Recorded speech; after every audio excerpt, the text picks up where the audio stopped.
Je suis avec Mehdi Boussena, second chef du restaurant Le Camondo et également co-directeur avec Fanny. Oui. Alors depuis 4 ans, le restaurant a avec une belle évolution. Alors oui, effectivement, depuis 4 ans, le restaurant a eu une très belle évolution. Fanny est arrivée il y a 4 ans, moi il y a 3 ans, bientôt 3 ans. Donc au début je suis venu un peu par hasard, hein. Mon ancien restaurant était fermé pour le Covid, les Fables de la Fontaine. Donc je suis venu ici pour l'aider, voilà, juste pour lui donner un coup de main. Et de fil en aiguille, je suis resté. Je suis tombé amoureux du lieu, le lieu est magnifique, la cuisine, voilà, c'est une cuisine que j'aimais. Fanny, on s'est rencontrés, on s'est vraiment connus vraiment dans la cuisine. Et ça a matché tout de suite. On peut faire un point sur le parcours. Pour mon parcours, oui, bien Oui. sûr. Alors moi, je suis passé essentiellement par des tables étoilées. J'ai fait Joël Robuchon à Étoile. Ensuite, je suis allé au Jules Verne avec Alain Ducasse. Ensuite, je suis allé au Prince de Galles avec Stéphanie Lequelec. Et là, j'ai appris l'émotion qu'on pouvait avoir quand on mangeait un plat. En fait, il n'y avait pas que la cuisine, il y avait aussi de l'émotion qu'on pouvait partager. Et ensuite, les Fables de la Fontaine, donc il y avait une étoile.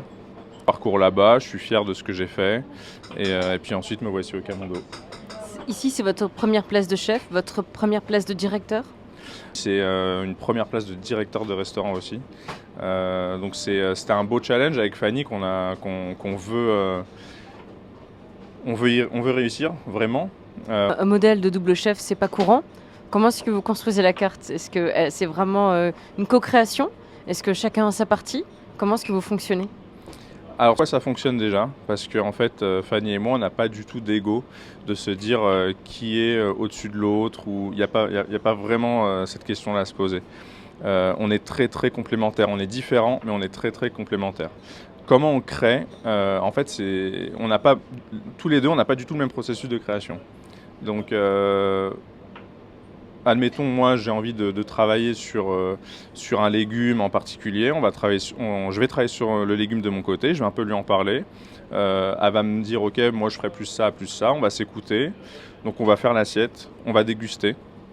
Et ensuite on réfléchit, on dit bon, est-ce qu'on peut améliorer ça? Elle va me faire ses critiques, etc. Et on va construire l'assiette comme ça. Et c'est pareil un peu pour elle. Donc elle va partir sur un produit, un légume, une viande, un poisson, et c'est exactement pareil. C'est ce processus de création qu'on utilise maintenant depuis 3 ans, et ça marche plutôt bien. Une carte bicéphale. Oui, et on se fait plutôt confiance en fait. Ça nous arrive que parfois j'ai un coup de cœur sur un plat, où elle va créer un plat. Elle va pas être satisfaite de son plat, mais moi je vais lui dire que c'est hyper bon et que moi je suis persuadé que ça va marcher. Et elle va me faire confiance. Et du coup, on va le mettre à la carte. Et c'est pareil pour moi. Si je vais créer un plat et que moi je suis pas convaincu de mon plat et qu'elle elle va être convaincue, et on le met quand même à la carte. En fait, on se fait hyper confiance.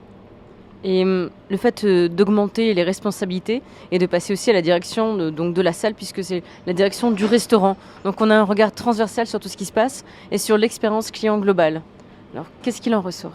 Alors c'est exactement ça. Alors maintenant on va un peu prendre de la hauteur sur le restaurant. On va se dire qu'on n'a pas que la cuisine à gérer. On a effectivement la salle, donc tout ce qui est expérience client maintenant qu'il faut gérer.